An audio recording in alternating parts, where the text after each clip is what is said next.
Is the Sokito Scudetta still the best football boot on the market? Now, this might be the best looking colorway on the market right now. It's amazing.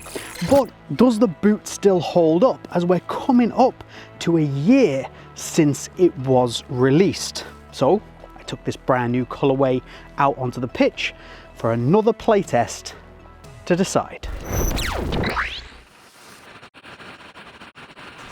Let's start with probably the most important piece of information, and also the one thing that Sokito might want to look at changing with a new generation of this, whenever that should come. Sokito, there is no rush, please. And that is the sizing. And here I have these in what I would consider to be my normal size, a US 8, UK 7, 26 centimeters. I have a 26 centimeter long foot, correspond that to the Japanese sizing. And in length terms, that's absolutely perfect. The problem lies in the fact that this has a very low, very pinched toe box. And it does mean you can get away with that sizing because the upper is so soft. But for a lot of people, that's just going to be a little bit too tight. I myself will actually take the insoles out of the boot and swap them out for something incredibly thin in order to just give me a little bit more volume through that toe box. And it is what I think the boot needs, just an extra millimeter, 2 millimeters just in height on the toe box, just to increase the comfort and mean that you can easily go with your normal or true to size.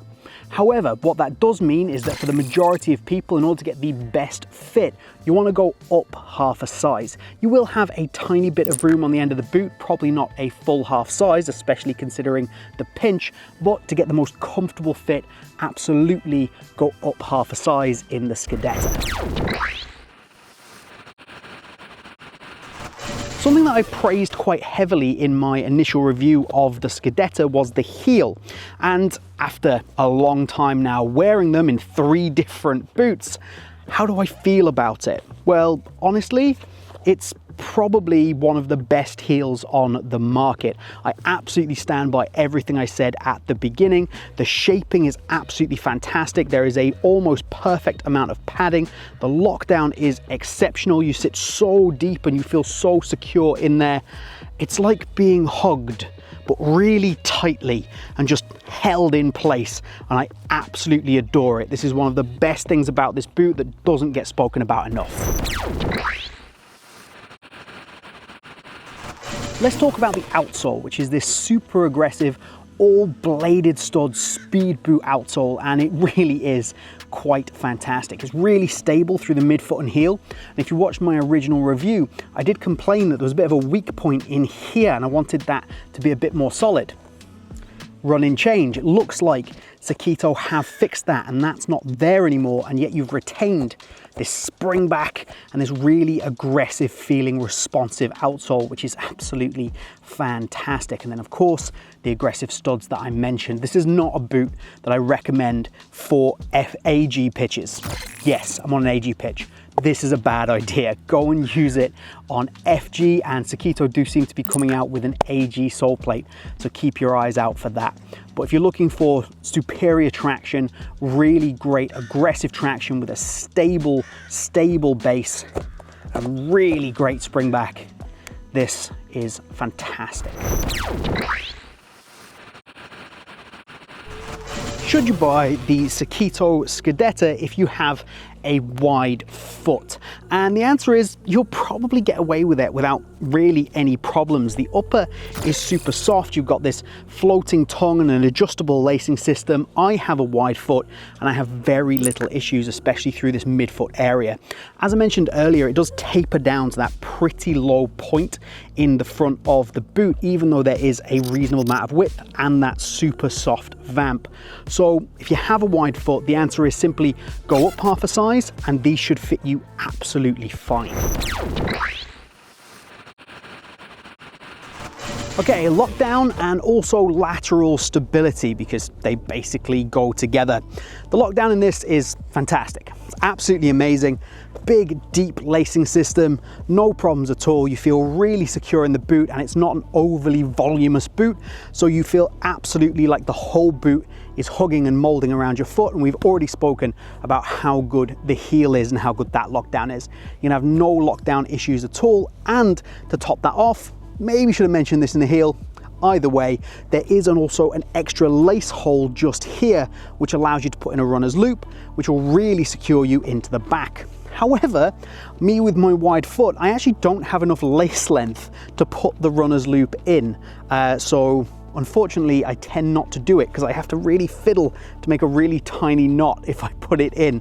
But if you don't have big boats of width of feet like me, then by all means put the runner's loop in. It really enhances the experience. The lateral stability I mentioned comes from just a simple yet smart piece of design.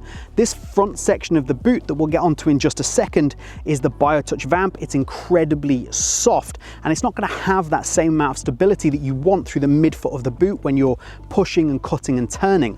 So this transition back to a much more solid synthetic material in the back does mean that you just get a much greater amount of stability through the boot, which just increases the overall feeling of lockdown. So again, major props, major props.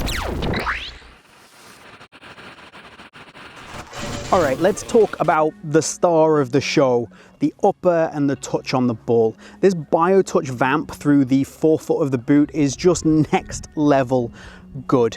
Honestly, it's just crazy soft out of the box. It softens in even more super quickly. It's in no way slick. It's got a little bit of a leather grain finish to it. It's definitely a synthetic leather type material. And then it has all of these kind of little bits of slightly tacky micro texturing on it, just to give you even more of a touch and feel and assistance on the ball. It's just fantastic. And even something I have to give Sokito huge props for is the Sokito logo itself also has that texturing. Something that really frustrates me is that, for example, Nike with their swooshes, they'll put it down the side of the boot and it'll cover over the grip knit. So it takes away from one of the key selling elements of the boot, or makes the boot worse. Whereas here, what you've got is a plane going overhead.